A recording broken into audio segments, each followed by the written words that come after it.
Este es un mensaje del pastor John MacArthur, traducido y predicado en español para el mundo de habla hispana. Esta mañana llegamos a un tipo de introducción breve, una mirada a la primera sección, versículos 10 al 13. Permítame leérsela.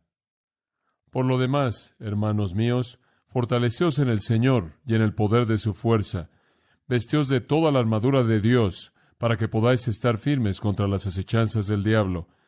Porque no tenemos lucha contra sangre y carne, sino contra principados, contra potestades, contra los gobernadores de las tinieblas de este siglo, contra huestes espirituales de maldad en las regiones celestes. Por tanto, tomad toda la armadura de Dios, para que podáis resistir en el día malo, y habiendo acabado todo, estar firmes.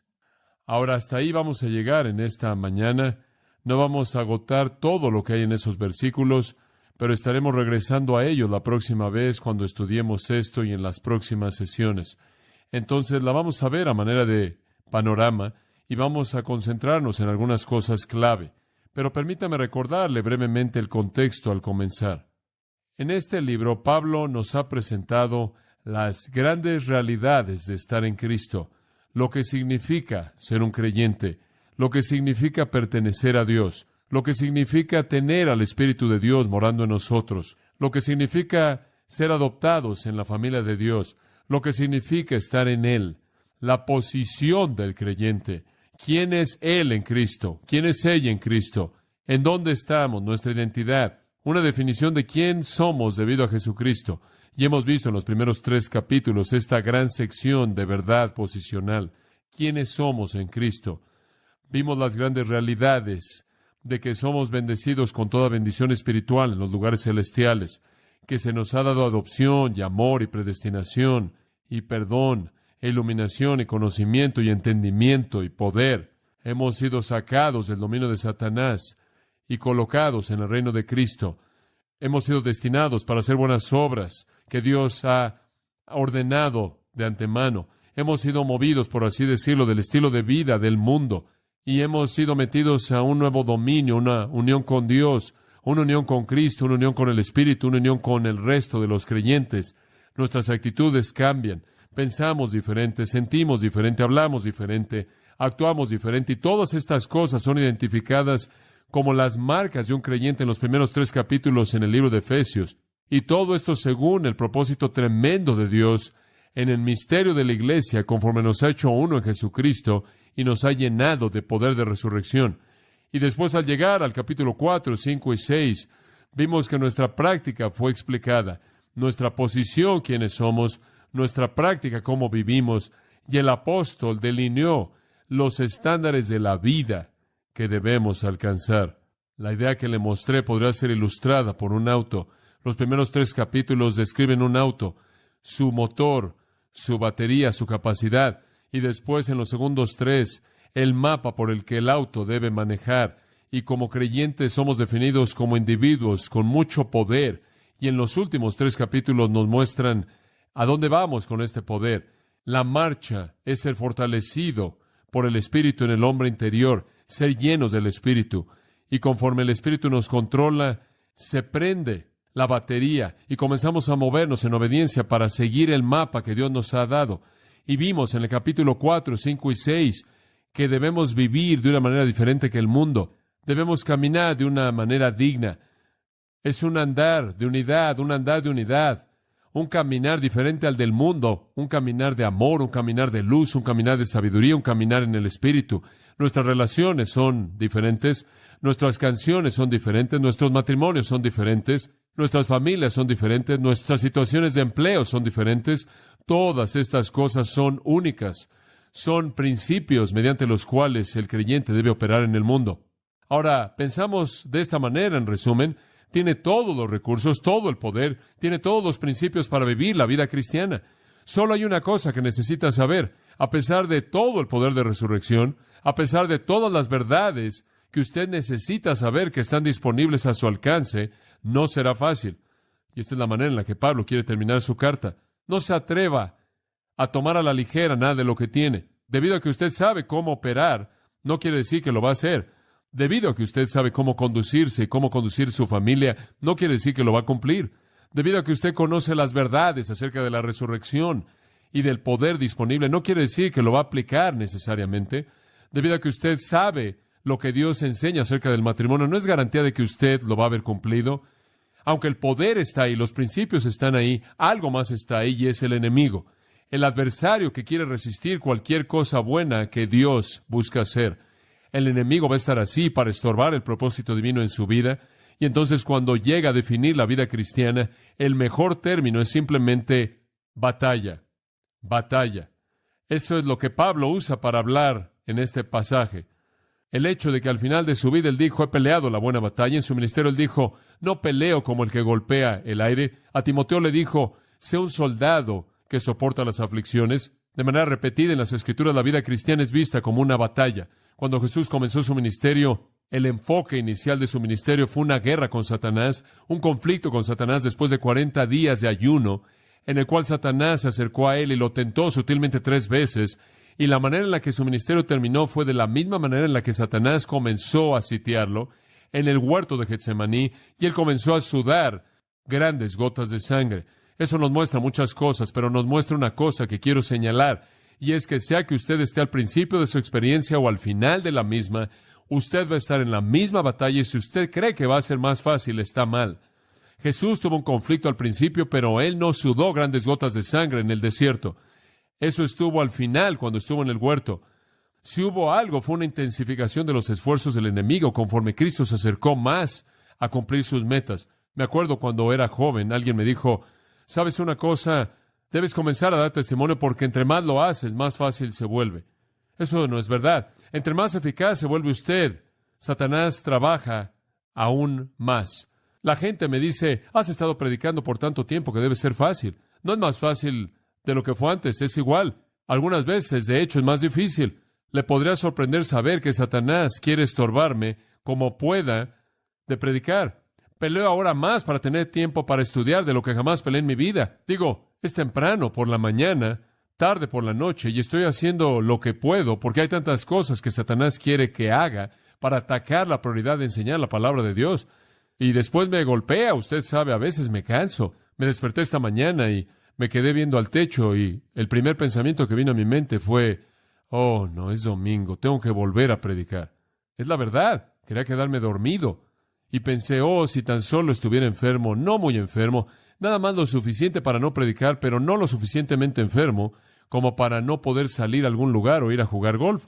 Y después tuve este pequeño tiempo de oración y dije, Señor, esto no es el nuevo yo, este es el pecado que está en mí. Y ya para cuando corregí mi pensamiento y desayuné, no podía esperar a salir de la puerta para llegar aquí, pero no es más fácil porque es siempre una guerra. Y siempre usted tiene un cierto sentido de cansancio que va de la mano con un gran sentido de logro, porque entre más pelea usted la batalla, mayor es el número de victorias, ¿verdad?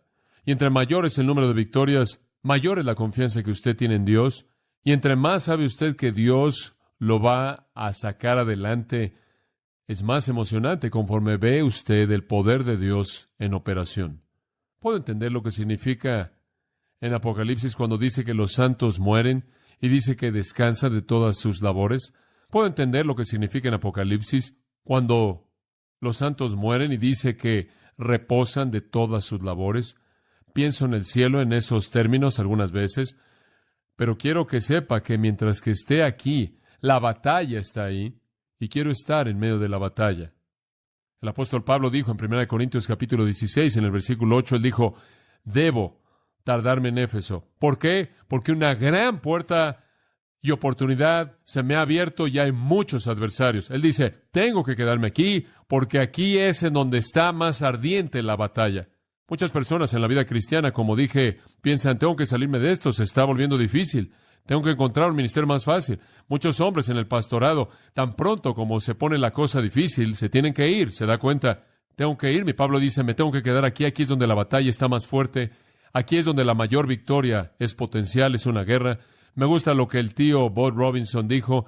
Él vio la vida cristiana como una guerra y dijo, en toda mi vida muerdo al diablo y cuando he perdido mis dientes, voy a morderlo con mis encías hasta que muera. Es incansable, nunca deja de ser una batalla. Vivir para Cristo no es bailar un vals ahí recogiendo flores, es caminar en medio de un campo minado con francotiradores a su alrededor, francotiradores que no puede ver o percibir porque pertenecen a una esfera sobrenatural que va más allá de su capacidad para concebir. Esta es una guerra y el enemigo es el infierno que está determinado a destruir todo propósito divino, y entonces el creyente tiene que verse a sí mismo de esa manera. Somos hijos, sí, somos siervos, sí, pero también somos soldados. Y conforme Pablo dice en 2 Corintios capítulo 10, las armas de nuestra milicia no son carnales, sino son poderosas en Dios, y estamos enfrentando imaginaciones y enfrentando cosas altivas, dice él, y estamos enfrentándolas para traer nuestros pensamientos cautivos a la obediencia a Cristo.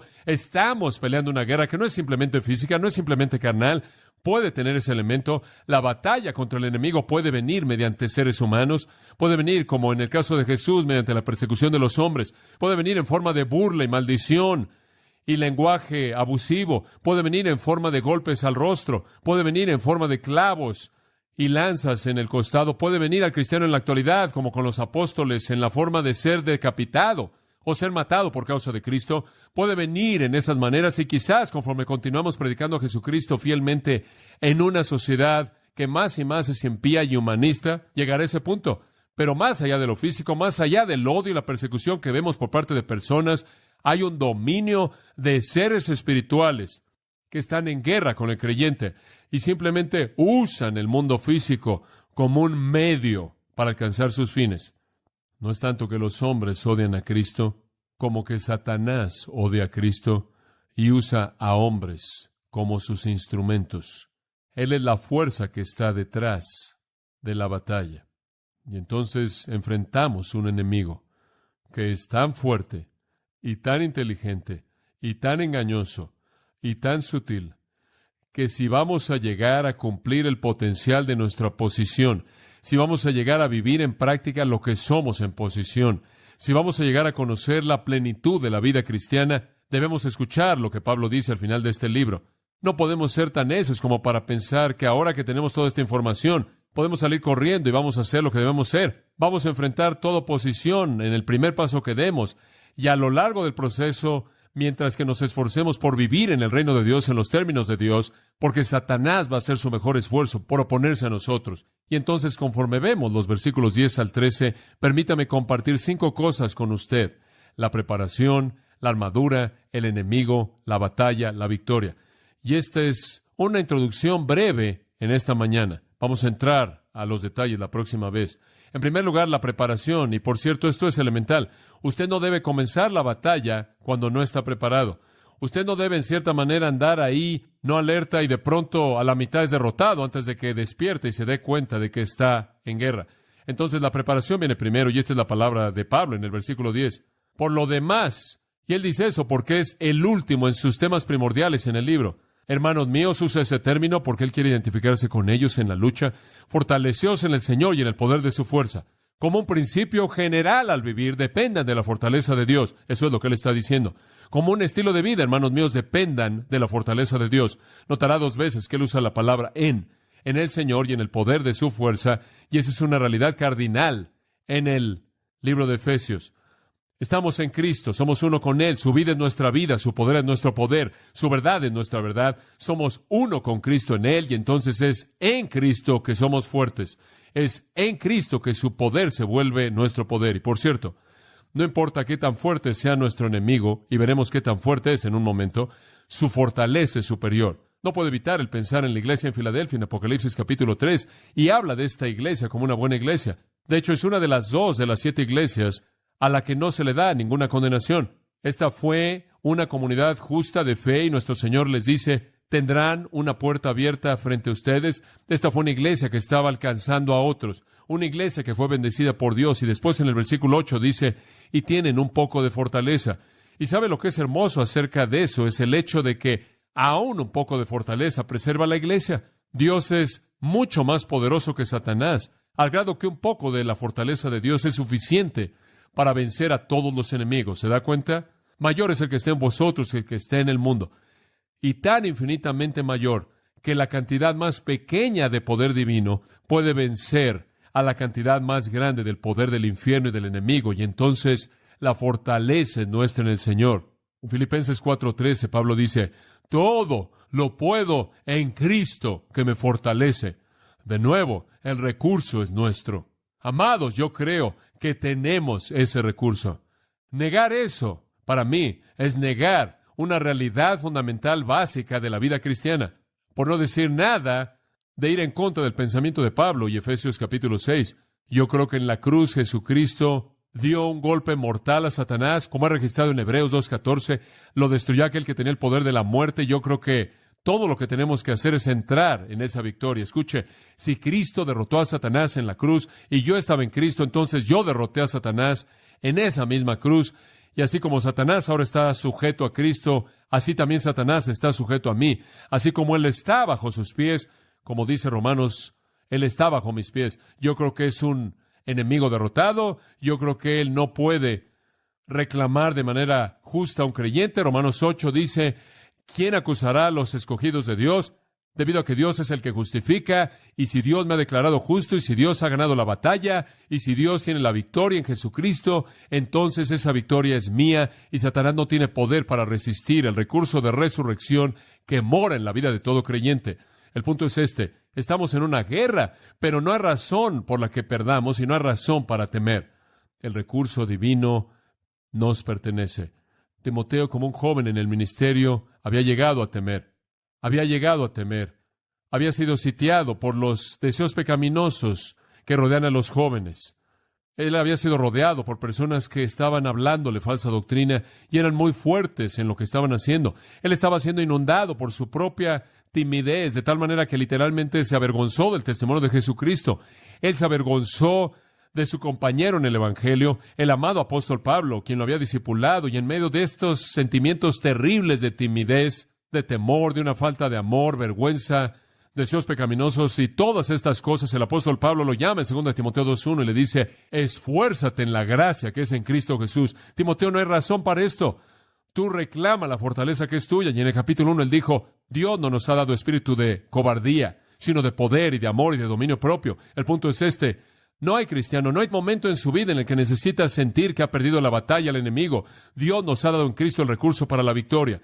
Aquel que es poderoso para hacer todas las cosas mucho más abundantemente, más allá de lo que pedimos o entendemos, según el poder que actúa en nosotros. Ahora, el hecho es que podemos ganar. Sabemos que vamos a ganar la guerra al final porque Cristo nos ha dado la victoria.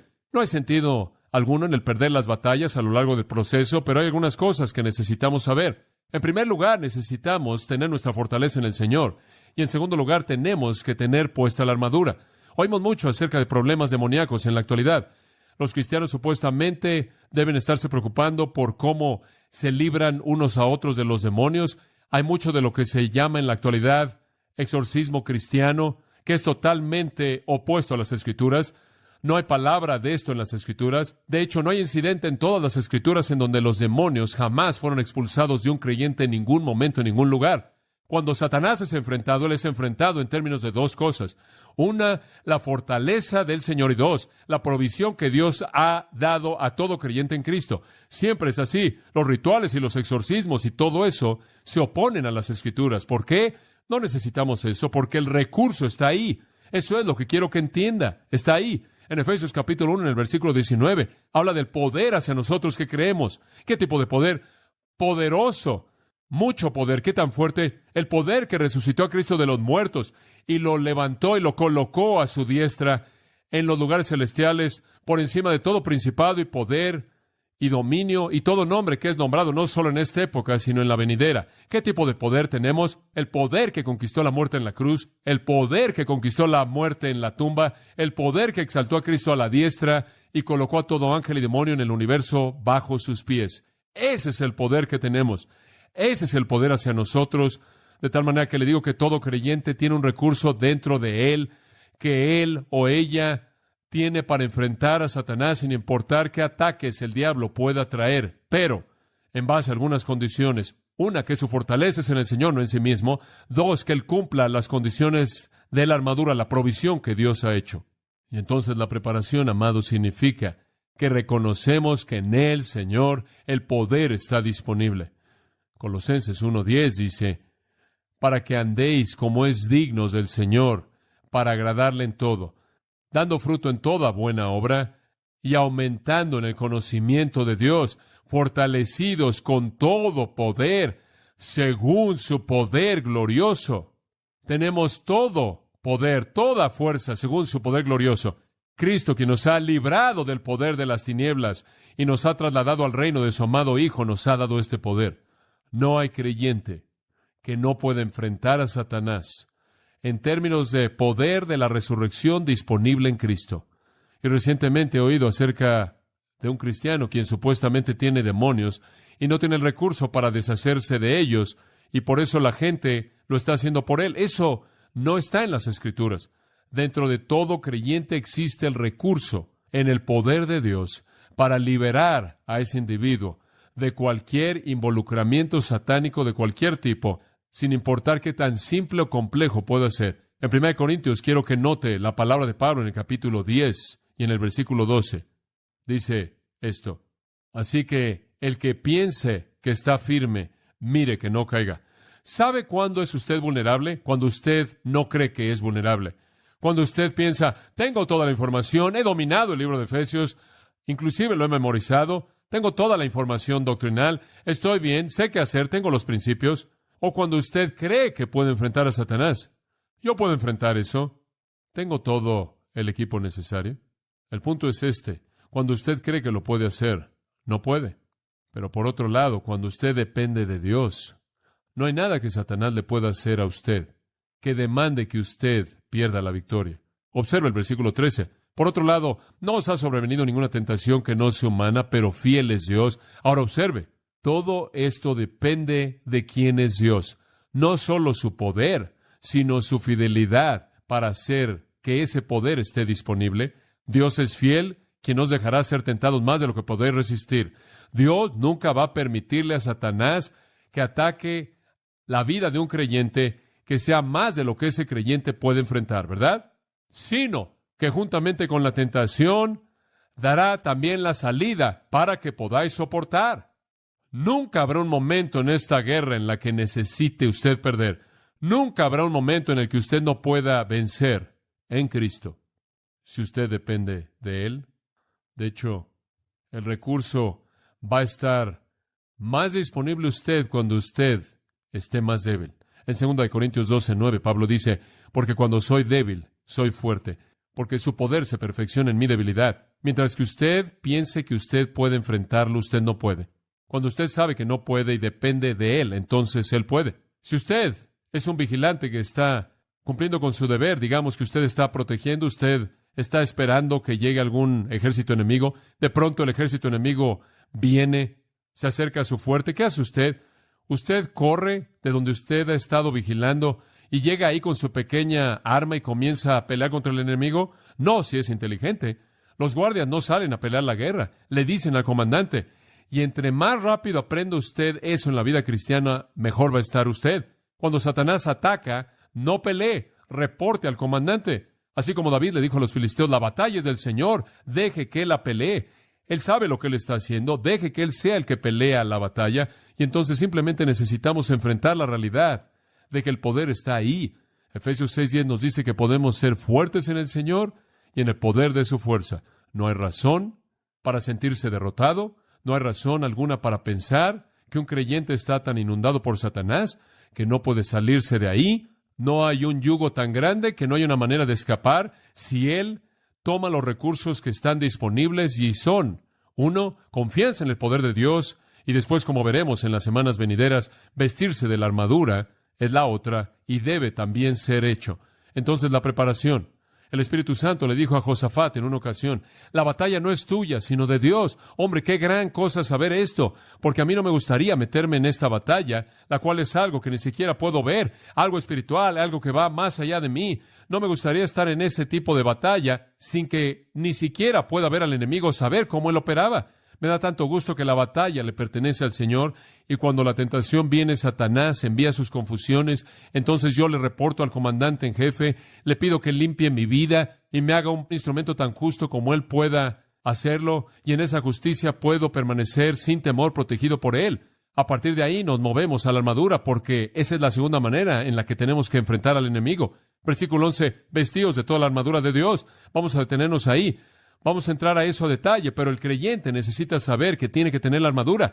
No ayuda de nada a menos de que usted se ponga la armadura. Usted podría tener a personas sentadas confrontando a los demonios hasta que están azules en el rostro, y no va a servir de nada hasta que se pongan la armadura. Y si la armadura la trae puesta, usted no necesita a todas esas personas haciendo eso, porque la dependencia del poder de Dios y la obediencia a ponerse la armadura disponible es el único recurso que el creyente necesita. Es la única manera en la que la Biblia jamás enfrenta este problema en términos del individuo. La frase vestíos, por cierto, debido a que en el original significa póngansela de una vez por todas. No es como uniformes de juego en donde usted se los pone el sábado cuando es hora de jugar. Usted se pone la armadura una vez y la deja ahí el resto de su vida. Usted nunca se quita la armadura hasta que esté con el Señor. Usted se pone la armadura y se queda con ella. Y si usted no la tiene puesta, usted se vuelve vulnerable en cualquier punto. Y entonces Pablo, encadenado a un soldado romano, conforme escribió esto, ve todo el uniforme del soldado romano y toda la armadura que iba con ella como una ilustración perfecta de cómo el creyente debe estar preparado para pelear contra el enemigo. En el versículo 14 él habla de esta armadura. Ceñidos vuestros lomos con la verdad, y puesta la coraza de la justicia, y el calzado de la preparación del evangelio de la paz, con el escudo de la fe, el casco de la salvación y la espada del Espíritu, que es la palabra de Dios. Vamos a entrar a detalle en estos pensamientos fabulosos en las próximas semanas, pero esta es la necesidad básica del creyente. Dependa del Señor y póngase la armadura y déjese la puesta. Y esa es la razón por la que le estoy diciendo. Somos tantas veces tan ingenuos porque pensamos que debido a que tenemos todos los hechos, estamos bien. Necesitamos tener la armadura. La armadura va más allá de los hechos a la respuesta de una vida justa. Vamos a ver eso. Si usted quiere ganar en la vida cristiana, póngase la armadura, corrija su vida, enderece su vida, porque va a ser una batalla hasta el día que usted muera. Eso nos lleva, en tercer lugar, al enemigo. Versículo 11. Para que podáis estar firmes contra las acechanzas del diablo. En otras palabras, sabemos que tenemos el poder del Señor y su fuerza. Nos vestimos de la armadura. Estamos listos, obedientes con nuestra armadura, dependiendo del poder divino, y podemos estar firmes contra las acechanzas del diablo. Siempre el creyente debe estar firme porque Satanás lo va a atacar. Usted no necesita ir a buscar al diablo. Siempre me preocupo por personas que se meten a situaciones y comienzan a confrontar a demonios y a mandarle a demonios y a hablarle a demonios porque realmente está entrando en un área en donde no tiene información. Usted simplemente quédese por un tiempo y van a estar ahí, y usted realmente no tiene que involucrarse con ellos. Usted enfrenta con el poder de Dios y usted enfrenta con la armadura que tiene, y Dios mediante eso se va a encargar del enemigo. Usted esté firme. Ahora, nunca se nos dice en la Biblia que debemos atacar al diablo tampoco. Simplemente se nos dice que debemos resistirlo y que él huirá. Esté firme, sea fiel. Eso es lo que dice él ahí. ¿Quién es el enemigo? Es fácil verlo, el diablo. La gente dice, oh, no hay diablo. El diablo es simplemente un disfraz de Halloween que tiene una cola con una punta al final y dos pequeños cuernos y un trinche. Eso no es lo que la Biblia dice. La Biblia nos dice que hay un diablo real y que no es nadie más que Lucifer, el ángel más grande. Lea Isaías 14, Ezequiel 28, habla de este ángel. El querubín ungido, el que brillaba con todas las joyas del cielo, el ser más elevado que jamás Dios hizo. Este ser angélico ungido quería ser como Dios, y en el pecado del orgullo él fue expulsado del cielo, y Apocalipsis 12 dice que como un gran dragón él cayó, y con su cola él arrastró a un tercio de los ángeles con él. Entonces Lucifer, este ángel caído, es el más elevado de los ángeles, guía a una multitud de un tercio de todos los ángeles que Dios jamás creó. Y hay literalmente millones de ellos, y estos entonces se vuelven el enemigo demoníaco. Este es el diablo. Jesús creyó en él. Él habló con él en Mateo 4. Él habló con él en Juan 14, Juan 16 y demás. Los apóstoles creyeron en él. Pablo habló de él. Pedro habló de él. Santiago habló de él. Si usted ve la historia, usted sabe que hay un diablo. Él tentó a Eva en Génesis 3. Él tentó a Cristo en Mateo 4. Él permitió la palabra de Dios en Mateo 4 y se opuso a la obra de Dios en Zacarías 3. Él estorbó al siervo de Dios en 1 Tesalonicenses 2. Y él estorba el evangelio en 2 Corintios 4. Él atrapa al impío en 1 Timoteo 3. Él desea a las naciones en Apocalipsis 16. Él es un ángel de luz en 2 Corintios 11. Él pelea con Miguel en Judas. Él trajo el pecado al mundo en Génesis 3. Él ahora tiene al mundo entero bajo su dominio, 1 Juan 5. Él ha operado a lo largo de toda la historia. Él tiene títulos personales. La Biblia lo llama en Ezequiel 28 el querubín ungido, en Juan 16 el príncipe de este mundo, en Efesios 2 el príncipe de la potestad del aire, en 2 Corintios capítulo 4 él es llamado el Dios de este siglo, y en Lucas 11:15 él es el príncipe de los demonios. 52 veces él es llamado Satanás, lo cual significa adversario. Este es su título más común. 35 veces él es llamado diablo, diabolos, lo cual significa calumniador. Él es llamado la serpiente antigua, el gran dragón, el león rugiente, el maligno, Abadón, Apoleón, tentador, acusador, el espíritu que ahora opera en los hijos de desobediencia. Él es descrito por nuestro Señor en Juan 8:44 como un homicida y como un mentiroso. Él opera de manera abierta y encubierta, mediante doctrinas de demonios y con espíritus engañadores. Él es un pecador en 1 Juan 3:8. Él es un imitador en 2 Corintios 11:13-15. Él es un enemigo formidable en términos de fuerza. Lucifer, caído del cielo, el gobernante de una enorme multitud de seres demoníacos, quienes han existido durante siglos y miles de años desde que cayeron por primera vez y desde que fueron creados inicialmente, han estado aquí durante mucho tiempo, son inteligentes, son sutiles, son invisibles, son astutos, son superhumanos y son nuestro enemigo. Y dice en el versículo 11 que operan en base a las acechanzas del diablo, metodeia, métodos, y la palabra es usada en Efesios 4:14 y es traducida estratagema, mediante la cual esperan para engañarnos. ¿Acerca de qué? Como niños arrojados por todo viento de doctrina. El énfasis es que la estrategia del diablo son mentiras, doctrina falsa, religión falsa, enseñanza falsa. Él es un mentiroso y el padre de mentira. Él es un engañador. Su sistema entero engaña sutilmente, sobrenaturalmente, inteligentemente, poderosamente. Él ha engañado a la humanidad mediante sistemas religiosos falsos. Es increíble cuán sofisticados son. ¿Puede creer que en el Antiguo Testamento Satanás engañó a Israel y lo llevó a adorar a los ídolos para darle la espalda al Dios verdadero? ¿Puede recordar que en el Nuevo Testamento Satanás engañó a Israel para asesinar a su propio Mesías?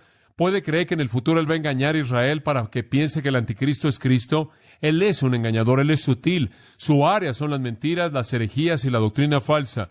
Él va a mentir acerca de todo, sea de manera simple o sofisticada. Y si algunas veces me molesto, me enojo por las doctrinas falsas y las sectas falsas y la enseñanza falsa, la razón es porque yo creo que todo eso sea una negación de la verdad de la palabra de Dios, o sea zoroastrianismo, sea la nueva liberación que niega el orden de Dios para la familia, sea homosexualidad o la nueva moralidad, sean las sectas y el resto de las religiones falsas, sean religiones antiguas del mundo. Si me molesta eso es porque esas cosas deben ser destruidas con una ferocidad igual a sus orígenes infernales, porque son de Satanás, son las acechanzas del diablo, y él es inteligente. Él se mueve en el mundo y él estorba los corazones de los hombres. Él roba la palabra, Lucas 8 dice, él la tuerce y la pervierte.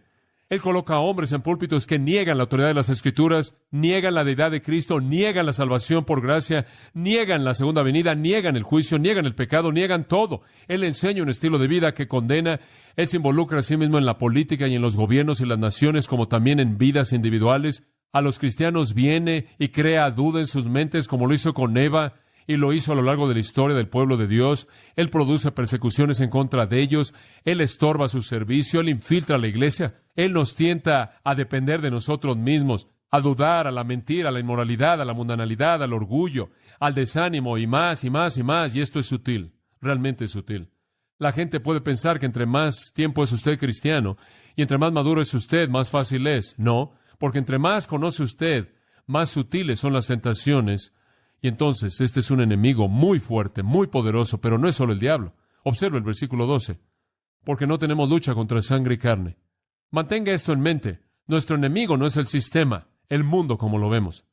Ellos pueden perseguirnos y algún día pueden hacernos lo que le hicieron a Jesús. Juan 15, él dijo, no les sorprenda si los persiguen y los matan y los odian. Me odiaron a mí, me persiguieron a mí, me mataron a mí. ¿No esperarían que ellos trataran a los siervos de manera diferente de lo que trataron a su Señor? Así que no les sorprenda. Pero el enemigo real no es carne y sangre. Las armas reales de nuestra batalla no son carnales, sino principados, potestades, los gobernadores de las tinieblas de este mundo, huestes espirituales de maldad en los lugares celestiales. Todos estos son términos para describir a demonios. Es un imperio demoníaco el que es el enemigo real con el que luchamos. Y la palabra lucha no está hablando de un simple juego deportivo. En los tiempos romanos, cuando los luchadores entraban al ring para luchar, la idea es que se colocaban 2 manos en el cuello del hombre en esta posición y no presionaban únicamente sus hombros, sino su cabeza. La presionaban al suelo. Y si su cabeza estaba en el suelo durante cierto tiempo, moría. Si solo sus hombros tocaban y usted no colocaba su cabeza, él vivía para volver a pelear. Y Satanás lucha con nosotros mediante sus demonios y nosotros con él. Y este es un asunto de vida o muerte. Ellos leen la Biblia, ellos saben cómo va a terminar todo, ellos saben que hay un foso, ellos saben que hay un lugar eterno creado para ellos, y ellos van a hacer todo lo que puedan para estorbar las cosas de Dios, para cambiar eso. Y entonces es una lucha a nivel que no es humano y no es ningún deporte. De hecho, los humanos simplemente están engañados y metidos en una guerra sobrenatural, simplemente engañados para pelear por las causas de Satanás. Y entonces nuestro enemigo es un enemigo sutil. Y sabe una cosa, cuando comienzo a pensar en lo inteligente que él es, y cuando usted ve a personas que quieren meterse en estos asuntos demoníacos, hombre, no saben lo que se está metiendo, usted no lo puede enfrentar. John Walden, un amigo mío, ha investigado tanto las sectas que probablemente es el investigador más prolífico de las sectas en la actualidad, y me envió un reporte y en él discute algo, él explica algo de este asunto, y esto es lo que él dice. Dios no nos hizo de tal manera que podemos operar ni de manera segura ni eficaz en un ambiente de demonios, aun si es neutral, lo cual claramente no es. ¿Quién sabe lo que los demonios pueden hacer en su propio ambiente y en qué interrelaciones existen o qué puede ser producido entre su mundo y el nuestro? No fuimos hechos para volar en esferas astrales. La existencia de lo demoníaco está llena de maldad y hostilidad. No fuimos hechos con la capacidad intelectual para separar lo bueno de lo malo, lo verdadero de lo falso, en la esfera de los demonios. Por ejemplo, el profeta Daniel fue un joven brillante y piadoso. No obstante, él tuvo que recibir sabiduría adicional por parte de Dios de una manera especial para poder tener discernimiento en asuntos que eran parte del oculto. De esta manera, el involucramiento en estos asuntos siempre producirá conclusiones equivocadas, porque el hombre, como una criatura caída, no tiene el equipo necesario ni la capacidad para poder enfrentar asuntos demoníacos. Él tiene razón. Reporte usted al comandante. Reportarle al comandante es todo lo que necesita hacer. Vístase de la armadura. No se meta con el dominio que usted ni siquiera puede comprender. Y entonces esta es una mirada al enemigo en contra de quién necesitamos la armadura, en contra de quién necesitamos la preparación. Y entender la batalla es importante. No va a ser fácil para usted vivir la vida cristiana, tampoco es fácil para mí, pero le voy a decir una cosa. Las únicas cosas que importan en la vida, las únicas cosas que tienen un sabor dulce en la vida son las cosas por las que usted trabaja duro para obtenerlas, ¿no es cierto? Las cosas en donde usted ve victoria real. El gozo más grande en un día es saber que yo he vencido a Satanás. Escuche, Satanás existe. Sus demonios están por todos lados. Me conocen. Le he hablado de eso. En una ocasión, entré en una oficina en donde una persona estaba llena de demonios y los demonios comenzaron a gritarme, sáquenlo de aquí, ¿saben quién soy?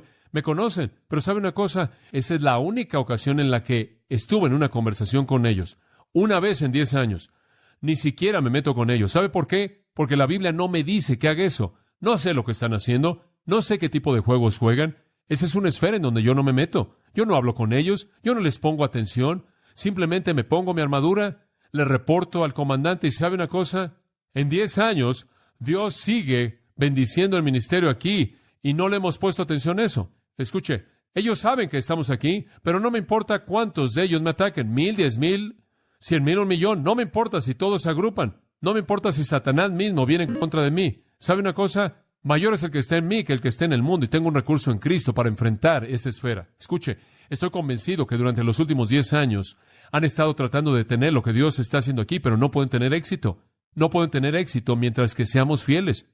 Colocar la fortaleza en donde pertenece en Dios y la humildad para saber que no tenemos fortaleza en nosotros mismos y mantenernos con la armadura puesta, vivir una vida justa. No me importa si todo el infierno viene en contra de nosotros, es impotente, inclusive si tuviéramos un poco de fortaleza como la iglesia en Filadelfia.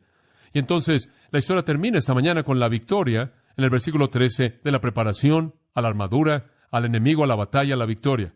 Vestidos pues de toda la armadura de Dios para que podáis resistir en el día malo y habiendo acabado todo, estar firmes. Lo que me encanta ahí es que puede usted estar firme. Puede estar firme, hay victoria. Si la armadura está puesta y la confianza está en el Señor, no sea sorprendido sin su armadura. Dice usted, bueno, ¿cuándo es el día malo? ¿Quiere saber cuándo es el día malo? Hoy, ayer, mañana, cualquier día. El día malo es el día en el que el mal reina en el mundo, y mientras que Satanás, el príncipe de la potestad del aire, repórtese al comandante, la victoria es de usted, resista al diablo, él huirá de usted. El escritor del himno dijo, ¿soy un soldado de la cruz? Pero esa fue la pregunta equivocada. Sí, todos somos soldados de la cruz. La pregunta es, ¿qué tipo de soldado soy? ¿Gano o pierdo? No hay razón para conocer nada más que la victoria. Y con la victoria viene el gozo, la felicidad, el contentamiento y la paz. Ahora, así es como Dios lo planeó, y así es como lo quiere para usted. Oremos. Padre, te damos gracias en esta mañana por la confianza que tenemos para estar con valentía frente al enemigo en el poder de Dios, para continuar dependiendo de ti, con la armadura puesta y dejando que tú pelees la batalla. Oh Dios, que en esta iglesia, nosotros como individuos, toda persona sentada aquí, dependa de tu fortaleza, con la armadura puesta, sabiendo que es una batalla, pero sabiendo que inclusive la batalla es gozosa, porque la victoria es nuestra, diariamente, cada momento conforme dependemos de ti.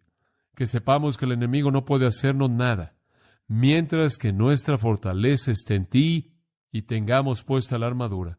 Y Dios, en las próximas semanas, ayúdanos a ver lo que esto significa prácticamente y estar equipados para la batalla, en la que hemos estado, pero que quizás inclusive sea más intensa ahora en estos días en los que vivimos, conforme nos acercamos a la venida de Cristo. Padre, ministra toda vida aquí, en el nombre de Cristo. Amén. Usted ha escuchado a John MacArthur, maestro bíblico de Gracia a Vosotros. Para más información y acceso gratuito a todos los mensajes de John, así como una lista de libros incluyendo la Biblia de estudio, visite la página web en gracia.org. Gracia a Vosotros y el pastor John MacArthur se reservan toda protección y el derecho de autor bajo la ley que esté vigente. La información de derechos de autor está disponible en gracia.org, que incluye instrucciones para limitar la duplicación de este archivo digital. Gracia a Vosotros es una organización sin fines de lucro, dedicada a desarrollar recursos desde las enseñanzas del pastor John MacArthur, las cuales ofrecen la verdad de las Escrituras. Por otra parte, estimado oyente, su apoyo en oración y sus donaciones al ministerio nos ayudan a lograr este propósito para equipar a miles de personas de habla hispana. Si desea hacer una donación u ofrenda, puede hacerlo utilizando su tarjeta Visa, Mastercard, Discovery o American Express. Si vive en Estados Unidos o Puerto Rico, puede llamarnos al 1-866-5-GRACIA. Esto es 1-866-547-2242